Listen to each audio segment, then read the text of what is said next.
लेकिन नीतीश कुमार से उनके अच्छे रिश्ते हैं जी। और नीतीश कुमार भी मुकेश सहनी को पसंद करते हैं और उनकी ज़रूरत भी है मुकेश सहनी। जी। तो मुकेश सहनी के पास बीजेपी के अलावा और कहीं जाने का रास्ता तो है नहीं, जी। महागठबंधन ही बचता है। जी। महागठबंधन में तेजस्वी यादव से उनके अच्छे रिश्ते नहीं हैं, तो नीतीश कुमार एक साफ दिखाई दे रहे हैं। जी। तो नीतीश कुमार से अच्छे संबंध हैं और मुझे लगता है कि कल के प्रेस कॉन्फ्रेंस में अगर बीजेपी से बात नहीं बनी जी। जी। तो नीतीश कुमार के साथ जाने का ऐलान कर सकते हैं मुकेश सहनी। बिहार से लेकर दिल्ली भर में गठबंधन का दौर चल रहा है, मगर एक नेता बिहार में ऐसे हैं जो अभी पत्ता साफ नहीं किए हैं कि किधर जाएंगे नहीं जाएंगे। पहले बिहार में मंत्री मुकेश सहनी की बात कर रहे थे। अभी हमारे साथ वरिष्ठ पत्रकार श्रीकांत प्रत्युष जी हैं, वो अभी बताएंगे कि वह किधर जाएंगे नहीं जाएंगे, क्या करेंगे नहीं करेंगे। सर, जिस प्रकार से जो बातें आ रही मुकेश सहनी को लेकर, न बीजेपी मैनेज कर पा रही है, ना ही महागठबंधन के नेता, तो वो अगले दिन प्रेस कॉन्फ्रेंस करके कई बातें साफ करने बाद क्या लगता है मुकेश सहनी के कैसे देखते हैं उनकी संभावना? देखिए, मुकेश सहनी के साथ बीजेपी नेताओं की लगातार बात चल रही थी जी। और अभी जो मुझे खबर है कि अभी भी बीजेपी के नेता, दो नेता मुकेश सहनी से बातचीत कर रहे हैं। लेकिन सूत्रों के हवाले से जो खबर आ रही है कि मुकेश सहनी कल पटना पहुंच रहे हैं बॉम्बे से और एक प्रेस कॉन्फ्रेंस करेंगे और प्रेस कॉन्फ्रेंस में अपनी आगे की रणनीति का खुलासा करेंगे। लेकिन जो खबर है हमारे पास है कि मुकेश सहनी अगर बीजेपी से बात नहीं बनी आज जी। तो कल बहुत बड़ा ऐलान कर सकते हैं, वो महागठबंधन के साथ जा सकते हैं। क्योंकि तेजस्वी यादव से भले उनके रिश्ते बहुत अच्छे नहीं हैं, क्योंकि आखिरी पिछले चुनाव में तेजस्वी यादव ने आखिरी क्षण में उनको धोखा दे दिया था। जी। मुकेश सहनी डिप्टी सीएम मांग रहे थे और 25 सीट मांग रहे थे जी। और उनका तो ये दावा है कि आश्वासन मिला था तेजस्वी की तरफ से, लेकिन आखिरी क्षण में तेजस्वी यादव ने मना कर दिया। तो प्रेस कॉन्फ्रेंस से उठकर चले गए थे, आपने देखा गुस्से से उठ के, और बीजेपी के पास चले गए थे। तो बीजेपी के पास गए तो कोई रास्ता तो था नहीं इनके पास। जी। बीजेपी ने भी 25 सीटें देने की बात कही, लेकिन 8 सीट 11 सीट और उसमें भी 5 अपना कैंडिडेट दे दिया। जी। और फिर बाद में उसी के कैंडिडेट जीते तो फिर अपने पार्टी में मिला लिया। तो उनको धोखा दोनों तरफ से मिली है। जी। लेकिन नीतीश कुमार से उनके अच्छे रिश्ते हैं जी। और नीतीश कुमार भी मुकेश सहनी को पसंद करते हैं और उनकी ज़रूरत भी है मुकेश सहनी। जी। तो मुकेश सहनी के पास बीजेपी के अलावा और कहीं जाने का रास्ता तो है नहीं, जी। महागठबंधन ही बचता है। जी। महागठबंधन में तेजस्वी यादव से उनके अच्छे रिश्ते नहीं हैं, तो नीतीश कुमार एक साफ दिखाई दे रहे हैं। जी। तो नीतीश कुमार से अच्छे संबंध हैं और मुझे लगता है कि कल के प्रेस कॉन्फ्रेंस में अगर बीजेपी से बात नहीं बनी जी। जी। तो नीतीश कुमार के साथ जाने का ऐलान कर सकते हैं मुकेश सहनी। अभी जैसे जब वो छोड़ कर आए थे, बंगला जिस वक्त छोड़े थे और कुछ सिक्योरिटी भी केंद्र द्वारा उनको दी गई थी, तो ऐसा लगा था कि भाजपा उन्हें मैनेज कर लेगी। क्या भाजपा से उनकी डिमांड ज़्यादा थी इसलिए भाजपा उनको संभाल नहीं पाई, या नीतीश जी कुछ ज़्यादा बड़ा ऑफर कर रहे हैं? बिहार के कई ऐसे नेता थे जिनको विशेष सुरक्षा मिल गई थी केंद्र से।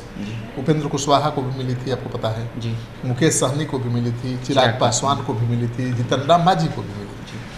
तो सब तो चल गए एक के बाद एक करके एनडीए में, लेकिन मुकेश सहनी की महत्वाकांक्षा बहुत ज़्यादा है और उस वजह से बात नहीं बन पाई है। ज़्यादा का मतलब कितना ज़्यादा सीटों? मुकेश सहनी, चिराग पासवान इतना चाहते थे? बिल्कुल, उनकी शर्त यही है कि चिराग पासवान को जितनी सीट मिले उतनी सीट हमको मिलनी चाहिए, क्योंकि उनका जो वोट है उससे मेरा ज़्यादा वोट है, मल्लाहों उनका दावा है। हाँ जी।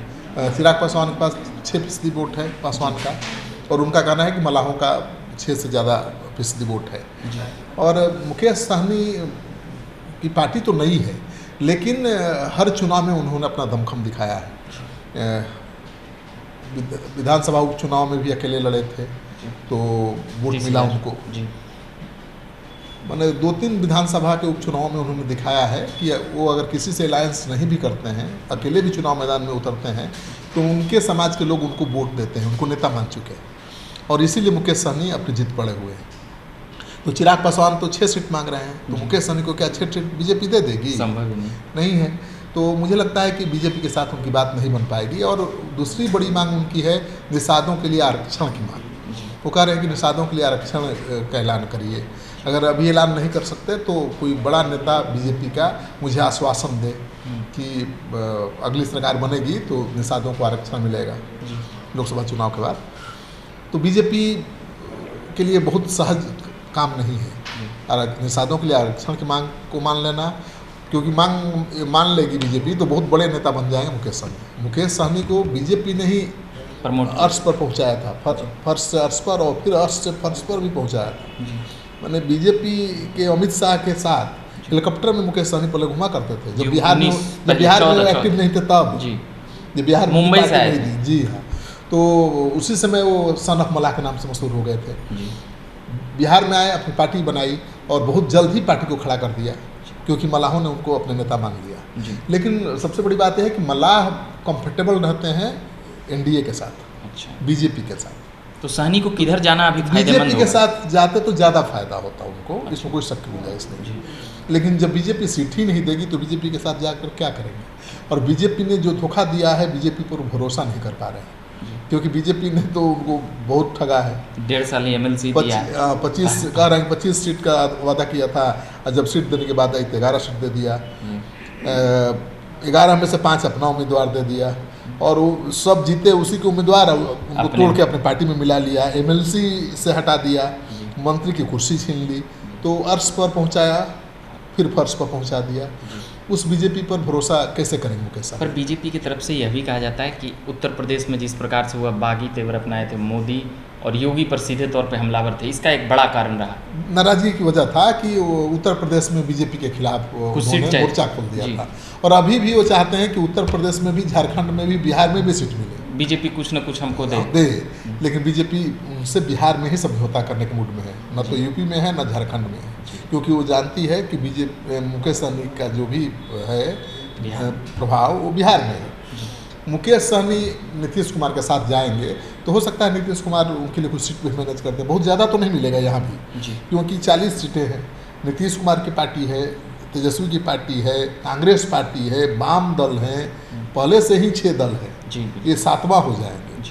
तो मांझी गए तो मुकेश सहनी आएंगे, तो महागठबंधन का कोटा पूरा हो जाएगा, बैलेंस हो जाएगा। हाँ, और लड़ाई कांटे की हो जाएगी। मुकेश सहनी बीजेपी के साथ रहते तो बीजेपी को ज़्यादा फायदा होता। चलिए, अभी बहुत खेल बाकी है, बाकी और भी खेल क्या क्या होंगे। मुकेश सहनी कल प्रेस कॉन्फ्रेंस करेंगे तो कई बातें साफ होगी, मगर अभी जहाँ तक बातें समझ में आ रही है, नीतीश कुमार के प्रति उनका जो लगाव है, या कह सकते हैं उनका जो दोस्ती है, वह बरकरार रहेगा या नहीं, कल हम देखेंगे।